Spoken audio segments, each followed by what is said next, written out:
Et par la suite, malheureusement, mes problèmes vont commencer. Qu'allez-vous faire ensuite? Je vais, à partir de ce moment-là, essayer de me rapprocher des chrétiens. Alors, la plupart des chrétiens en Irak se trouvaient à Bagdad. Je leur expliquais que j'avais foi en Jésus et que je souhaitais communier au moins une fois dans ma vie. Mais à chaque fois, j'étais rejeté, là où je me rendais.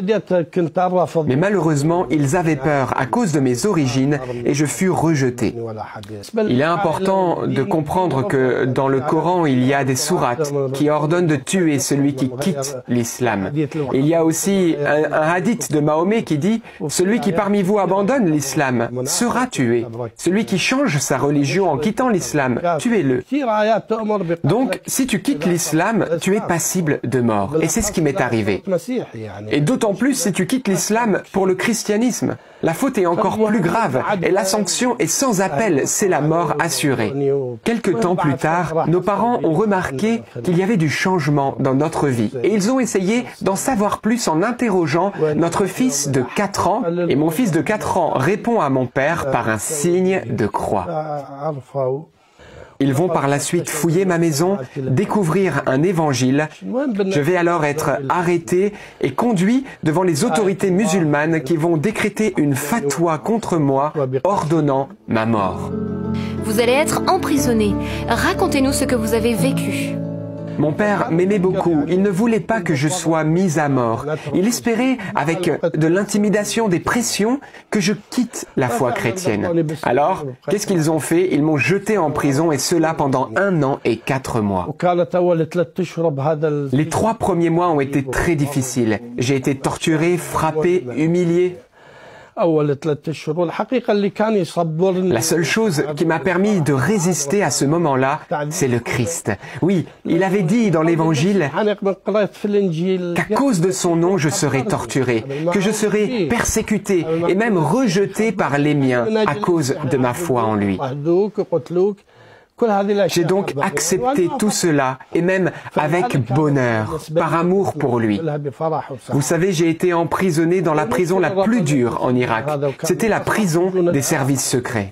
Régulièrement, il m'interrogeait, et il me posait surtout 3 questions. Dans quelle église es-tu allé? Quel est le nom du prêtre qui t'accompagne et le nom du chrétien qui t'a parlé? Je remercie le Seigneur parce que je n'ai jamais répondu à ces questions. Et au bout d'1 an et 4 mois, Dieu a permis que je sorte finalement de prison. Clairement, après cette période de prison, c'était absolument impossible pour moi de recevoir le baptême en Irak. Et en plus, je savais que si je restais dans la foi chrétienne, ma famille allait me persécuter. Ils étaient même capables de nous faire tous périr dans un accident, un incendie. Je me retrouve donc totalement bloqué. Je n'ai plus de choix. Il me faut quitter l'Irak. Et le seul pays où il était possible de nous rendre, c'était la Jordanie. Nous quittons donc l'Irak pour la Jordanie et je rends grâce à Dieu parce que nous allons recevoir là-bas le baptême tous les 4. C'était un 22 juillet 2000. Je reçois le baptême après 13 ans d'attente.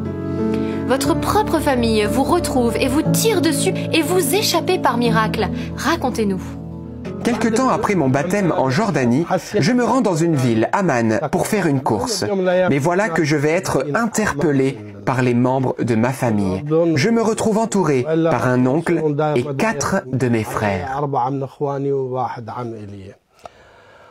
Ils m'invitent à monter avec eux dans leur voiture pour éviter d'attirer l'attention sur nous et notre conflit. En réalité, j'avais pas le choix. J'étais dans une situation irrégulière en Jordanie. J'ai pas de titre de séjour, donc je vais donc être contraint de monter avec eux en voiture et nous allons rouler une 20aine de minutes. Nous allons nous arrêter dans une vallée déserte, dans les montagnes. Là, il n'y a personne aux alentours. Et ils se mettent à me parler. Ils me disent « Ton père nous a dit, ramenez-le, vivant ou mort ». Ils essaient de me convaincre par tous les moyens. Mais moi, je suis à présent baptisé, je suis chrétien, je n'ai plus peur, rien ne m'importe, rien ne m'intéresse plus. Eux me parlent de retourner avec eux et moi je leur parle du Christ, de la foi, du baptême, de l'amour de Dieu, de toutes ces choses que je n'avais pas trouvées dans l'islam. Manifestement, mes paroles les agaçaient, les mettaient hors d'eux.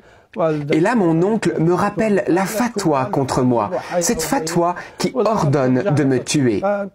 Il me dit, si tu ne rentres pas avec nous, je vais devoir te tuer. Je lui réponds, si tu veux me tuer, alors vas-y. Là, il va pointer son arme à feu contre ma poitrine et il va dire cette phrase que j'aime beaucoup.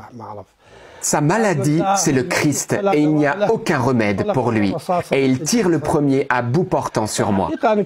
Pour être franc avec vous, je me suis dit que c'était la fin. J'étais sans défense. Je m'en suis donc remis à la volonté de Dieu.